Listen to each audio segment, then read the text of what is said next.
Hello everyone, this is some progress on my project. I'm using my intelligent motor drivers. I'll just unplug it. Oops, wrong one. There we go. My little adapter from my power source. There we go. Yes, right. So my project is made up of basically I've got 1, 2, 3, 4, 5. 5 of these harmonic gears that I've made, and each gear has got a motor. Well, this underside one has got 2 motors. This one is modified. It's a modified one of these because I wanted to put the slip ring inside. So when I came to put the gearing inside, I've had to move things out a little, and so the gear ratio ended up a little higher for one motor to actually turn it. It struggled, so what I've done is I've added 2 motors to this, and it can now turn it quite well. So my slip ring, from my slip ring I've got just the power basically that goes in to this.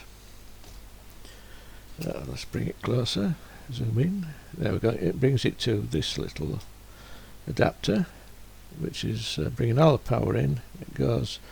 This power goes to each motor on each board, and it also powers this breakout board, which I have modified for 3 volts. It's got a little 3-volt book glued to the back of it, because this is an Arduino NANO 33 Internet of Things, so it runs on 3 volts. So I've got the internet on there, and I'm going to control it through a web server on the Arduino NANO 33 Internet of Things. And so there are these 2 motors here, the 2 outside motors, I've linked together, so they're on this driver. I've got a doubler here, so this driver powers both these motors. Then this driver powers this one. This driver powers this one, and then the end driver powers this one, and so on. So I'll just stick it back down on my bench, and hopefully it won't move too much when it rattles around. We'll add some power to it. There we go, I've got it all in view. Turn it on. There we go. So now that's turned on, what I can do is I'll just make this window a little smaller.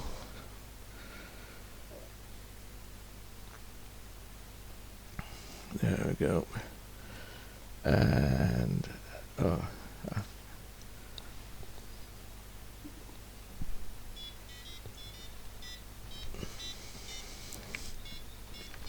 I'll just bring my taskbar onto this monitor. There we go. So I've got my taskbar.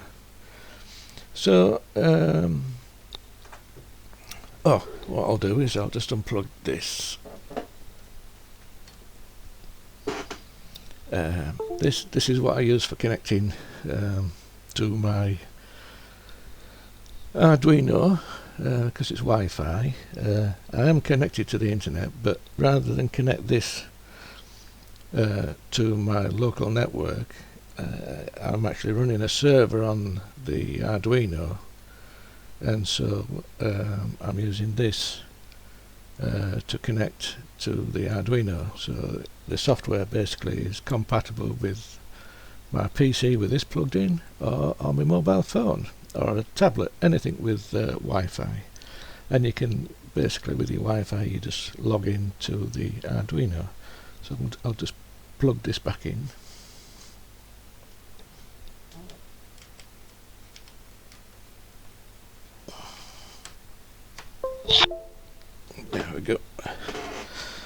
And so with that plugged in, now we have we've got Wi-Fi network, as well as I've got my normal network connected, which is through the router and the landline and everything, you know, cable. And then we've also got the Wi-Fi from that little plug-in USB device. And this is what I've called the Arduino, because it's going to end up as a robot arm. That's why it's got all the motors on. So we can connect.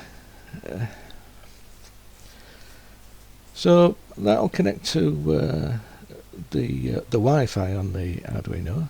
And now, while that's connecting, this is what it is, but I'll just refresh the page.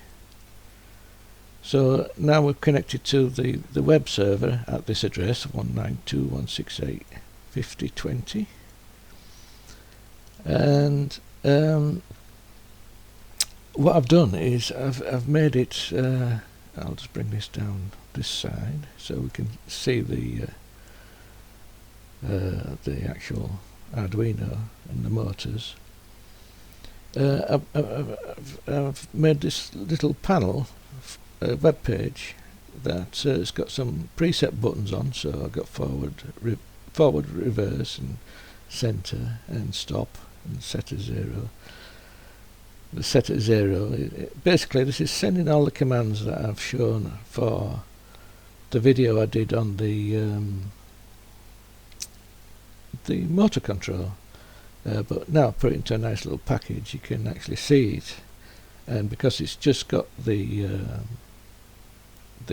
power into it, everything is done now through Wi-Fi and controlled through Wi-Fi.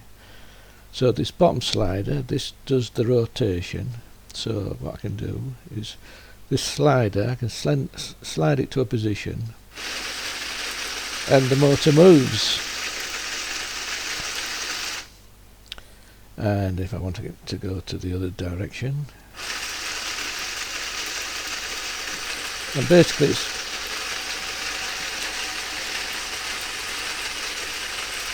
I'll just wait for the noise.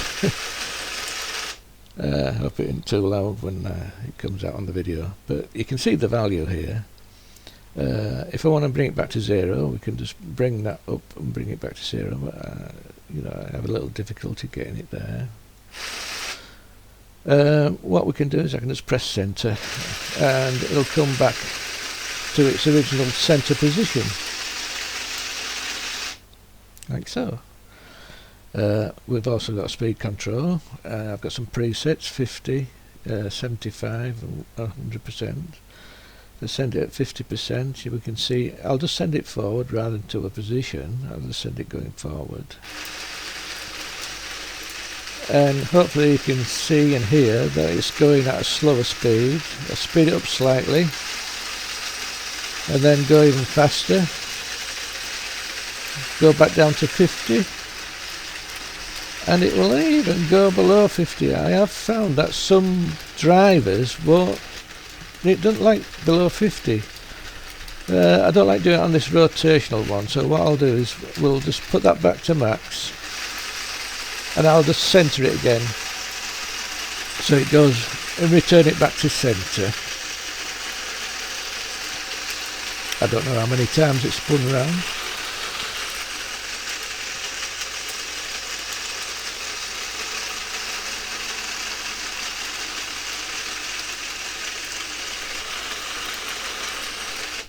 There we go.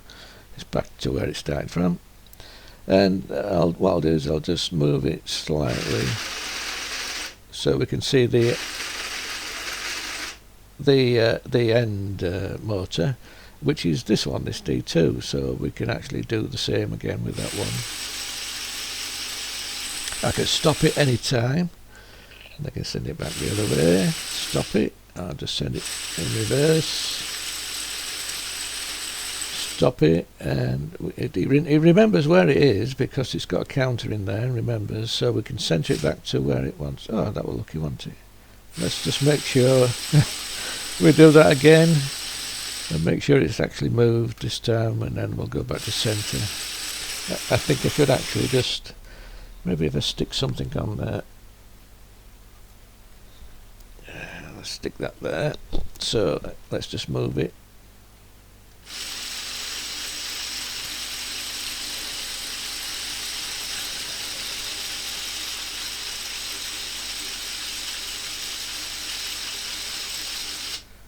So we've moved it to that value, and I'll just go back to center.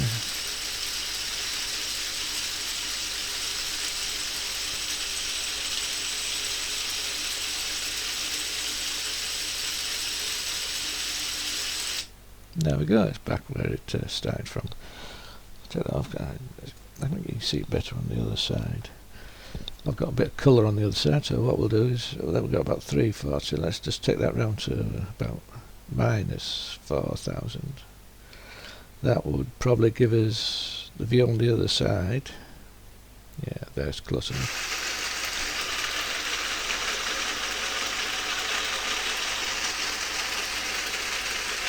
There we go, we can actually see the different coloured gears inside there. So this is actually, this motor is actually connected to the same driver, so what I'll do, I'll just send it going forwards, and then adjust the speed so you can actually see it actually slow down. I don't know how well that's coming up with the video, but I can. That's about 50%. It's on a pulse width modulation of between 0 and 1000, and so that'll be about half speed. And what I can do is, if you take it down to 200, that should be about quarter. And for a driver, for the motors, I found the pulse width modulation is very it will go really low, so I can actually get that really slowing down. And you can see there, that is, we're at what's that, about 0.3%. Oh, well, it's stuck there. Let's just speed it up a bit. There we go. Something was still moving, I'm sure of it. I think we're going slow. But yeah, so then I'll take it back up to 50%. And we can do it while things are moving, so what we can do is, if I just send this in reverse, and we can also set the other ones going as well, so they all can be done and adjusted. And I'll send this one going, so you can see inside, I've got motors going inside there as well. And then if we want to bring it all back to where we want it, we can also bring it back to centre on that one, centre on that one, and centre on that one, and centre on that one. And that way everything will come back to where it was. We'll speed them all up.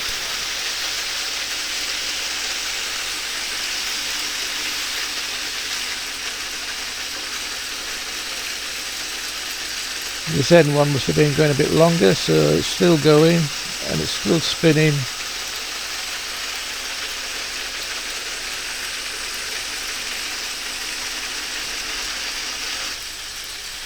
And that one's still going. Let's just turn that round so we can see it.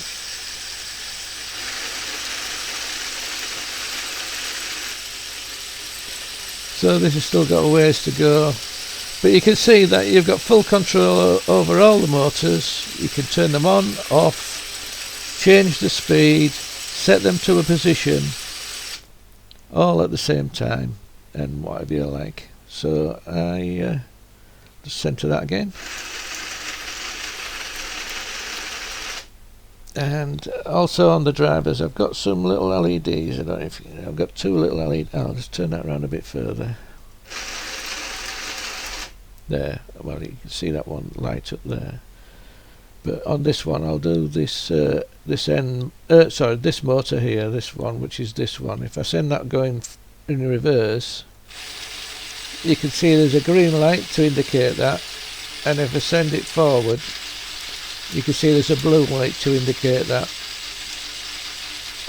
And like I say, you can stop it any time and then just go back to. Oh, it's very close to centre anyway. So let's just go all the way around. and stop that and come back to the centre. You see that going? There we go. So bring that one back to centre. Like I say, and with these drivers, I never showed you that, did I? But you can see that all these drivers are all controlled through the I2C bus. So I'm not using any of these pins, these breakout pins. There's no pins on the Arduino apart from the I2C, which is controlling all four motors, all four drivers. And then the drivers, once you've sent a command to the driver, this little chip on this little driver then takes control and then sorts it all out for you.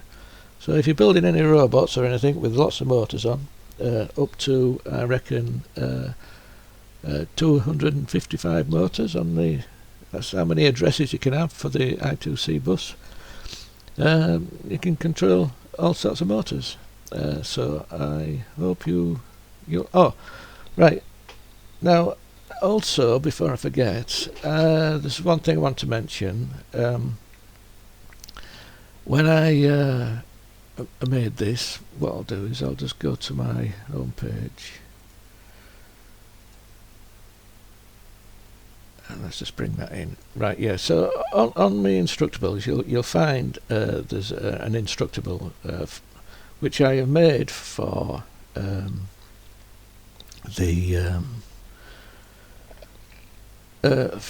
for my harmonic drives, basically, and it uses a controller.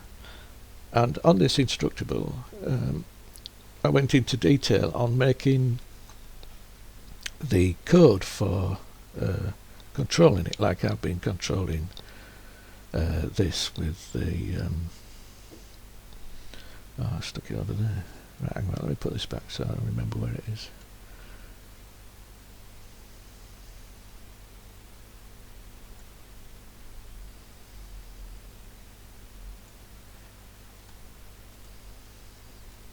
Yeah, I did some instructables on the code you need to write to send to make a controller like this, and send it to a. For this, I was using a. Where are we? Let's have a look. Don't need that there.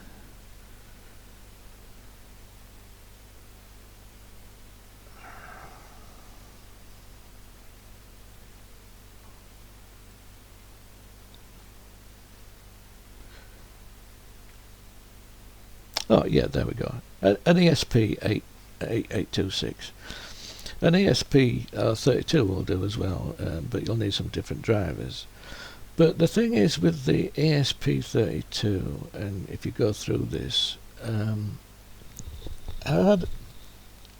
Arduino NANO is not as easy to program and send web pages. If we take a look at the code, this is the code for the ESP 8266, and it has a very good library. There are lots of code that you can use. So if I was to type in server, that's what I've called this server, and we look at all the commands we can, we can see that it's quite extensive. There's quite a few things you can use, commands like the on. So when you send from the web, when the web page from the client sends certain things, it's quite easy for you to create a handler for the information that's sent. Whereas if we were to take a look, just say that, take a look at the code for the Nano, it's not very extensive. Let me just find out where I put the server. Yeah, here, right. So we've got the server somewhere.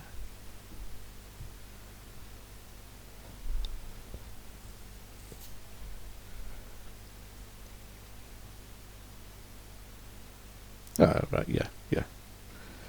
So we've got our server, and we begin our server, and so if we look at what the server can do, I've called it the same again, so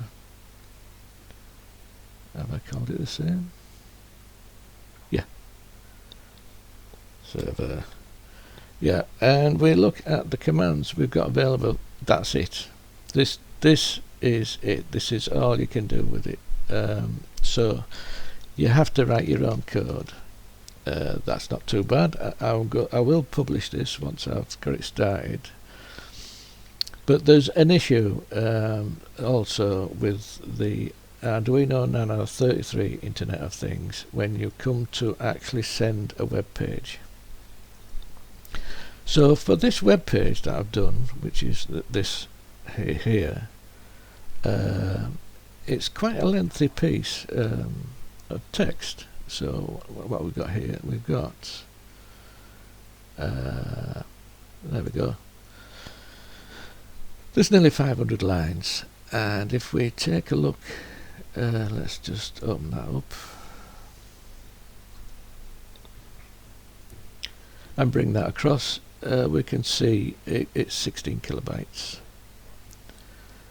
Now the thing is, when you're actually sending I found with the Arduino Nano, you may have found that when you've tried to send a web page through with the Arduino Nano 33 Internet of Things, the max size you can send is, I'll just bring that up,